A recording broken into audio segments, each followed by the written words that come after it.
ఇప్పుడు మనము జనసేన పార్టీ కార్యాలయం దగ్గర ఉన్నాము. విశాఖపట్నంలోని నార్త్ నియోజకవర్గం నుంచి ఇక్కడ టికెట్ కోసం ప్రయత్నించి టికెట్ రాకుండా ఉన్నటువంటి డాక్టర్ రఘు గారు ఉన్నారు. ఒకసారి ఆయన అడిగి తెలుసుకుందాము. ఇప్పుడు పార్టీకి ఏ విధంగా సహకరిస్తారు ఏంటి అనేది ఆయన అడిగి తెలుసుకునే ప్రయత్నం చేద్దాం. నమస్తే అండి. నమస్తే అండి. ఇప్పుడు మీరు టికెట్ కోసం ట్రై చేశారు, టికెట్ ఇవ్వలేదు ఇప్పటికి మీకు. మరి ఇప్పుడు మీరు పార్టీకి ఏ విధంగా సహకరించబోతున్నారు?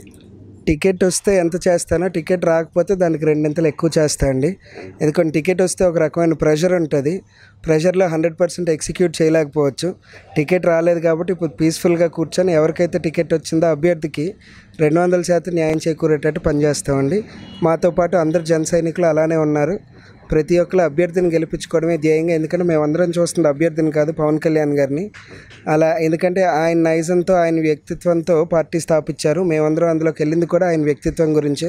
ఎందుకంటే ముందు ఆయన రాజకీయాలు చేసిన దాఖలాలు లేవు. ఆయన వ్యక్తిత్వం, ఆయన మంచితనం, ఆయన సేవా దృక్పథం అన్నీ చూసి పార్టీలోకి వచ్చాం. అవన్నీ చూసి అభ్యర్థి ఎవరు పెట్టినా గెలిపించుకునే పూచి మా అందరి మీద ఉందండి. ఇప్పుడు మన పవన్ కళ్యాణ్ గారి యొక్క మేనిఫెస్టోని చూసి దానికి ఇన్స్పైర్ అయ్యి నేను ఇందులోకి వచ్చానని చెప్పేసి జేడీ లక్ష్మీనారాయణ గారు అన్నారు.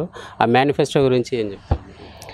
ఇది మీరు ఈ మేనిఫెస్టో కనుక చూసినట్టయితే గతంలో చాలా పార్టీలు, మన ప్రత్యర్థి పార్టీలు అవనివ్వండి, లేకపోతే పాలకపక్షం, ప్రతిపక్షం, అన్ని మేనిఫెస్టోలు జనరల్గా ఏం చేస్తున్నారంటే ఎవరికైతే ఓటు హక్కు ఉందో వాళ్ళని టార్గెట్ చేసే మేనిఫెస్టో ఇస్తున్నారు. అలా బడుగు బలహీన వర్గాలు, లేకపోతే ఓట్లు తక్కువ ఉన్న వర్గాలు ఏమున్నాయో వాళ్ళందరినీ వదిలేస్తుంది. అది కాకుండా పవన్ కళ్యాణ్ గారు చేసిన ఒక మంచి పని ఏంటంటే మేనిఫెస్టో ఎవరికి చెప్తున్న జనాలందరూ ఇది సాధ్యమేనా అన్నట్టు చూస్తున్నారు. ఎందుకంటే మిగతా ప్రత్యర్థులు చెప్పేవన్నీ ఒక రకంగా చూస్తే అది మభ్యపెట్టే మేనిఫెస్టోలు. మాది ఒక్కటే పీపుల్స్ మేనిఫెస్టో. మాది మా జనాల కోసమే మేనిఫెస్టో తయారు చేశారు. జనాల్లోకి వెళ్ళి జనాల ఇబ్బందులు తెలుసుకొని పోరాట యాత్ర అంతా. అందుకనే మా మేనిఫెస్టో రావడానికి కూడా టైం పట్టింది. పోరాట యాత్రలో జనాలకి ఏమేమి ఇబ్బందులు ఉన్నాయి, ఎక్కడెక్కడ అవసరాలు ఉన్నాయి, ఆడపడుచుకు అవసరం ఏంటి, పిల్లలకి అవసరం ఏంటి, ఇవన్నీ చూసుకొని మేనిఫెస్టో తయారు చేయడం జరిగింది. అలానే మన మేనిఫెస్టోలో చూస్తే ముఖ్యంగా పవన్ కళ్యాణ్ గారు మీకు తెలిసే ఉంటుంది, రెల్లి కులస్తులు, రెల్లి కులం నేను తీసుకున్నానని సంబోధించడం జరిగింది. అలానే రెల్లి కులస్తులకు కూడా చాలా ముఖ్యంగా వాళ్ళందరికీ మేము చాలా ఇక్కడ రెల్లి వీధులు అన్నీ ఉన్నాయి. మా ఉత్తర నియోజకవర్గంలోనే 4 రెల్లి వీధులు ఉన్నాయి. అక్కడికి వెళ్ళడం జరిగితే వాళ్ళందరూ ఇప్పుడు దాకా ఎవరు మమ్మల్ని పట్టించుకోలేదన్న, పవన్ అన్న మమ్మల్ని పట్టించుకున్నారు. అలా వాళ్ళందరికీ ఒక రకమైన సాటిస్ఫాక్షన్ ఉంది. ఈ సాటిస్ఫాక్షన్తో ఓట్లు పడతాయి. ఎందుకంటే అందరికీ మంచి చేసి. అట్లనే మీరు వృద్ధులు ఉంటే చాలామంది ఏంటంటే వృద్ధులు మనకు ఓటేయరు, వీళ్ళు ఎందుకు పనికిరారు, అంటే మీకు 70-80 ఏళ్ళు వచ్చిన వాళ్ళు, వీళ్ళు పోలింగ్ బూతుల దాకా రారని చాలామంది వదిలేస్తున్నారు. అదే పవన్ కళ్యాణ్ గారు ఏం చేశారంటే ఒకవేళ ప్రభుత్వంలోకి వస్తే ప్రభుత్వమే వృద్ధాశ్రమాలు ఉచితంగా నడిపేటట్టు చూస్తుంది. అలా కేజీ నుంచి పీజీ దాకా ఉచితంగా చదివిస్తుంది, వైద్యం ఇస్తుంది. ప్రతి ఒక్కరికి ఇప్పుడు దాకా ప్రపంచంలో ఎవరు చేయని విధంగా ప్రతి ఒక్కరికి 10 లక్షల రూపాయల హెల్త్ బీమా ఇస్తుంది. అలానే మీరు తోపుడు బళ్ళు ఉంటాయి కదా, తోపుడు బళ్ళ వాళ్ళందరికీ 5,000 రూపాయల రుణం పావలా వడ్డీకి ఇవ్వడం జరుగుతుంది. ఇలా మేనిఫెస్టోలో 2,500 నుంచి 3,500 వరకు కుటుంబ సైజు బట్టి మీకు రేషన్ లేకుండా రేషన్ డిపోకి వెళ్ళి అక్కడ నాణ్యత లేనిది, లేకపోతే 20 కేజీలను 16 కేజీలు ఇచ్చేది, అంటే అండర్ వెయిట్ ఉన్న సామాన్లు తీసుకోకుండా గృహిణే, ఇది ప్రత్యేకంగా మగవారి అకౌంట్లోకి అయితే ఒకవేళ ఎవరికైనా తాగుడు అలవాటు ఉంటే తాగడానికి ఇతర ఖర్చులకి వాడేస్తున్నారని చెప్పి గృహిణి అకౌంట్లోనే వేయడం జరుగుతుంది. మహిళలకి ఒక రాజకీయంలో 33% రిజర్వేషన్ ఇస్తామని పేపర్ మీద పెట్టలేదు. పవన్ కళ్యాణ్ గారు ఏం చేశారంటే పేపర్ మీద పెట్టి అలానే మన ఉత్తర నియోజకవర్గానికి కూడా ఒక మహిళకి ఇచ్చారు. ఇలా చాలా నియోజకవర్గాల్లో మహిళలకి ప్రాముఖ్యత ఇచ్చి మహిళల్నే ముందు నిలబెట్టి మహిళలతోనే రాజకీయం చేస్తున్నారు. ఎందుకంటే మహిళల పట్ల ఆయనకునే గౌరవం అలాంటిది, పిల్లల పట్ల ఆయనకునే అభిమానం అట్లాంటిది, చిన్నపిల్లలకి ఉపయోగపడేటట్టు అన్ని మేనిఫెస్టో చాలా క్లియర్గా ఉందండి. ముఖ్యంగా మేనిఫెస్టో చూసి మన ఈ కోస్టల్ బెల్ట్ కానీ చూస్తే మత్స్యకార కుటుంబాలు ఎక్కువ ఉంటాయి.